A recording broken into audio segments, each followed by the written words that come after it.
ছোট্ট বন্ধুরা, তোমরা সবাই ভালো আছো তো? আজ আমরা আবারও এসে গেছি অনলাইন ক্লাসরুমে। আজকে আমরা শিখব কিভাবে লসাগু নির্ণয় করতে হয়। তার আগে তোমাদের জেনে রাখা দরকার যে লসাগু কথাটির পূর্ণ রূপ বা সম্পূর্ণ নাম কি। লসাগু কথাটির সম্পূর্ণ নাম হচ্ছে লঘিষ্ঠ সাধারণ গুণিতক। লঘিষ্ঠ সাধারণ গুণিতক। লয়ে লঘিষ্ঠ সায়ে সাধারণ গুয়ে গুণিতক। তো আমরা কিভাবে 15 এবং 20 এই দুটি সংখ্যার লসাগু নির্ণয় করব। দেখো এখানে বলা আছে লঘিষ্ঠ সাধারণ গুণিতক। লঘিষ্ঠ অর্থাৎ সবথেকে ছোট, সাধারণ যেটা কিনা সকলের মধ্যেই থাকবে, এবং গুণিতক অর্থাৎ আমরা এই দুটি সংখ্যার গুণিতক বার করব এবং তাদের মধ্যে যেগুলো সাধারণ সেইগুলির মধ্যে সবথেকে যেটা ছোট অর্থাৎ লঘিষ্ঠ সেটা হচ্ছে এই সংখ্যা দুটি লসাগু বা লঘিষ্ঠ সাধারণ গুণিতক। তোমরা সকলে গুণিতক জানো। এখানে দেখো 15 এর গুণিতক। বলো তো 15 এর গুণিতক কি কি হতে পারে? দেখো 15 এর গুণিতক হতে পারে 15, একে 1 দিয়ে 2 দিয়ে 3 দিয়ে এইভাবে গুণ করে করে গুণফলগুলো লিখতে হবে। 15 দুয়ে 30,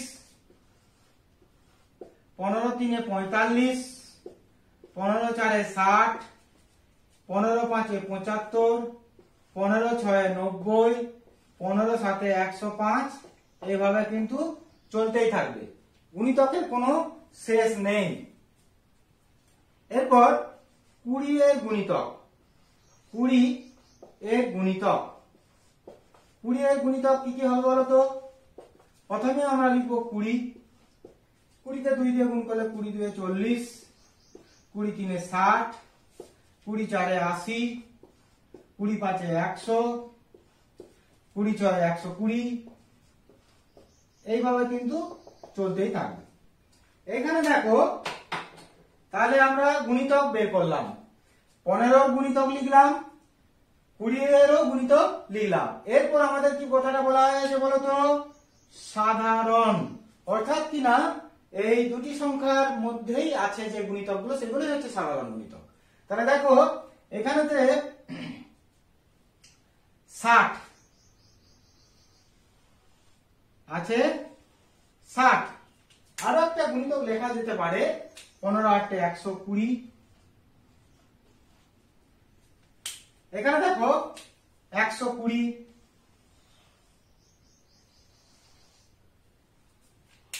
তাহলে আমরা যে সমস্ত গুণিতকগুলো লিখেছিলাম তাদের মধ্যে আমরা দুটো সাধারণ গুণিতক পেলাম।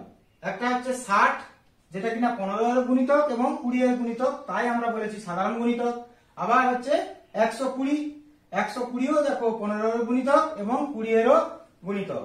তাহলে আমরা এদের মধ্যে এই দুটো পেলাম। এই দুটোর মধ্যে কোনটা আমাদের লঘিষ্ঠ? এই যে আমাদের লিখেছে লঘিষ্ঠ।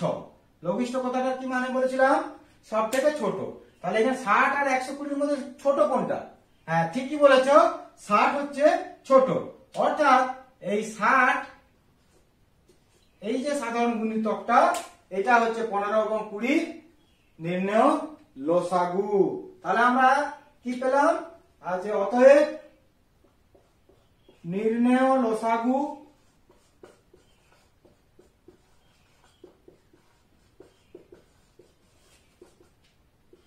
60। দেখো খুবই সহজ এই পদ্ধতিটা। তোমাদেরকে আমি আরো একবার বলে দিই। আমাদের বলেছে লসাগু নির্ণয়। লসাগু কথাটার সম্পূর্ণ নাম হচ্ছে লঘিষ্ঠ সাধারণ গুণিতক।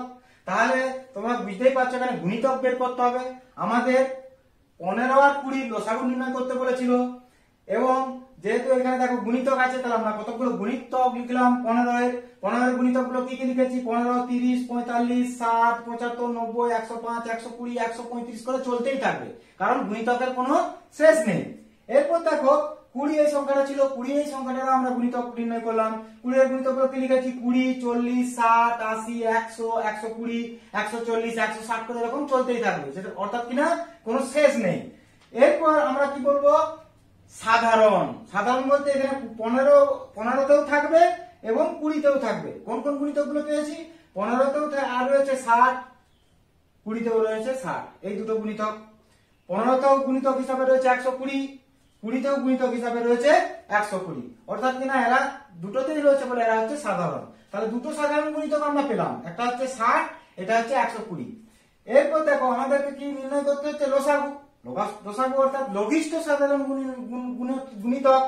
তাহলে লঘিষ্ঠ সাধারণ গুণিতক, তাহলে লঘিষ্ঠ বলতে এদের মধ্যে যে লঘিষ্ঠ, তাহলে 60 আর 120, এদের মধ্যে লঘিষ্ঠ বা ছোট হচ্ছে 60, অর্থাৎ কিনা এদের লসাগু হচ্ছে 60। অর্থাৎ আজকে যে আমরা লসাগু নির্ণয় করলাম 15 এবং 20, এদের নির্ণয় লসাগু হচ্ছে 60। আশা করি তোমরা খুব সুন্দর বুঝতে পেরেছো। খুবই সহজ পদ্ধতি। এইরকম অনেক লসাগু নির্ণয় তোমাদের পাঠ্যপুস্তকে রয়েছে, তোমরা বাড়িতে বসে ওগুলো প্র্যাকটিস করবে, প্রত্যেক দিন অভ্যাস করবে। কোনো অসুবিধা হলে আমাকে জানাতে ভুলো না যেন, আমি তোমাদের পাশে সবসময় আছি।